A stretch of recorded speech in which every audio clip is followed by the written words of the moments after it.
The most dangerous spy with a wooden leg.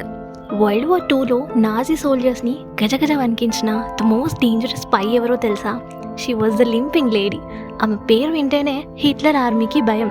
కానీ ఆమెకున్న big వీక్నెస్సే తన secret weapon అవుతుందని ఎవరూ ఊహించలేదు. Her name was Virginia hall. ఒక యాక్సిడెంట్ వల్ల వర్జీనియా తన లెఫ్ట్ లెగ్ని కోల్పోయింది. వరల్డ్ అంతా ఆమె కెరియర్ అయిపోయింది అనుకున్నారు. But she had another plans. ఒక వుడెన్ లెగ్ సహాయంతో ఆమె ఫ్రాన్స్లోకి సీక్రెట్గా ఎంటర్ అయ్యి అలైడ్ ఫోర్సెస్కి మెయిన్ స్పైగా మారింది. ఒకసారి నాజిలా నుండి తప్పించుకోవడానికి మంచు పర్వతాల్లో 50 మైల్స్ నడవాల్సి వచ్చింది.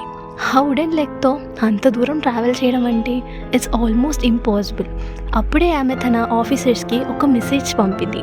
నా వుడెన్ లెగ్ ఖుద్ బట్ నన్ను చాలా ఇబ్బంది పెడుతోందని. దానికి వాళ్ళు ఏమన్నారో తెలుసా?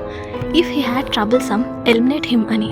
ఎందుకంటే ఖుద్ బట్ అంటే ఆమె వుడెన్ లెగ్ పేరు అని వాళ్ళకి తెలీదు.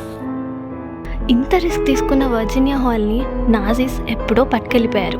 వార్ అయిపోయాక యుఎస్ గవర్నమెంట్ ఆమెకు డిస్టింగ్విష్డ్ సర్వీస్ క్రాస్ ఇచ్చి గౌరవించింది. ఈ అవార్డ్ అందుకున్న ఓన్లీ సివిలియన్ ఉమెన్ అంటే ఆమె ఒక్కతే. కానీ ఆమె ఎంత హంబల్ అంటే ఆ తర్వాత సిఐఏలో జాయిన్ అయ్యి సైలెంట్గా వర్క్ చేసుకుని తప్ప తన హీరోయిజం గురించి ఎక్కడా పబ్లిసిటీ కోరలేదు. 1982లో ఆమె చనిపోయే వరకు చాలామందికి ఆమె ఒక గ్రేటెస్ట్ స్పై అని ఎవరికీ తెలియదు. History tries to hide the stories but we bring them back. This is her untold story.